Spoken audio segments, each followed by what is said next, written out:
Hello कौन करुचु। नमस्कार सांग मैंने आपण आज भेंडीर गोटे रेसिपी शेयर करी बहुत इजी एंड टेस्टी रेसिपी आपण मैंने भी यहीपरि भाव ट्राए करूँ बारंबार बन खावाई इच्छा करेंगे। चलतु स्टार्ट करवा। प्रथमे भेंडी को यहीपरि भाव काटी नेबे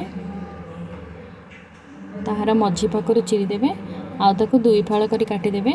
बेसी छोट कर भेंडी को काटबेनि जदि भेंडी छोट अच्छे ताकू आपण गोटा भेंडी भी नहीं पारे। देखो मुझ सब जाक भेंडी यहीपरि भाव में काटिदे से गोटे चामच हलदी गुंड गोटे चामच लुण गुंड आ गोटे चामच लंका गुंड आड कली तापर से अल्प लेंबू रस आड कली ताकू भल भाव गोले देवे। तापर 2 चामच बेसन पकई ताको गोले देवे। मन रखु से जमा भी हेले पानी देवेनि आ ताको 5 ରୁ 10 मिनट पर्यंत रेस्ट करिया को छाड़ी देवे। कड़ाई रे तेल गरम करी गोटे पियाज को यहीपरि भाव में काटिक नहीं जाइए ताको भाजी काढ़ी देवे। बेसी भाजबेनि। एबे देखंतु 10 मिनट हो गलानी भेंडी रू टिके टिके पानी बाहरी आछि। तेल गरम करी भेंडी को से पकई देवे। यहीपरि भाव भेंडी को भाजी देवे। बेसी नरम करी भाजबेनि। यहीपरि भाव भेंडी को भाजी देवे। तापर मो भेंडी को भाजिकी गोटे प्लेट रे काढ़ी देछि। अल्प तेल गरम करेंगे से तेल रे मो अल्प जीरा पकई आउ अध चामच हेंगु। जीरा फुटीगला पर से मो कटा जाइथिबा कंचा लंका अदा आ रसुण पकईली। आपन चाहले ताको छेचिक भी नहीं पारे। एबे देखंतु से सब भल भाव में भाजी गलानी। मो गोटे पियाज को छोट छोट कर काटिक यहीपरि भाव में नहीं।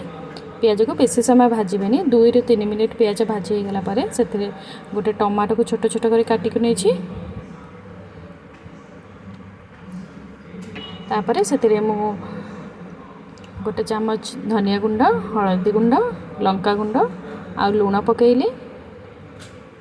लुण प्रथमे आम भेंडी रे पकई से अनुसार देखिकी लुण पकईबे। तापर मुझे अध कप पानी ऐड कली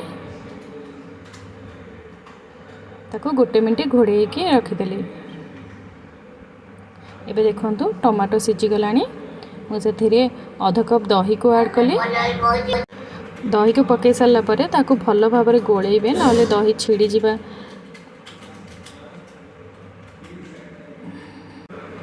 एबे देखंतु हम मसला भल भाव में कषि गलानी।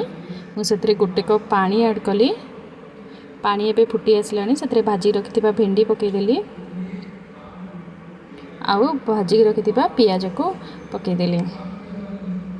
याको भल भाव में गोले देवे। तापर 5 मिनट घोड़े की छाड़ीदेवे। एबे देखंतु 5 मिनट हो गलानी आम भेंडी हो गलानी। आपण ये रेसिपी को थरे ट्राए करंतु आ केमिति लागिला कमेंट रे निश्चय जणाइबे। चैनल को लाइक करिवे शेयर करिवे एंड सब्सक्राइब करिवे। रहउची जय जगन्नाथ।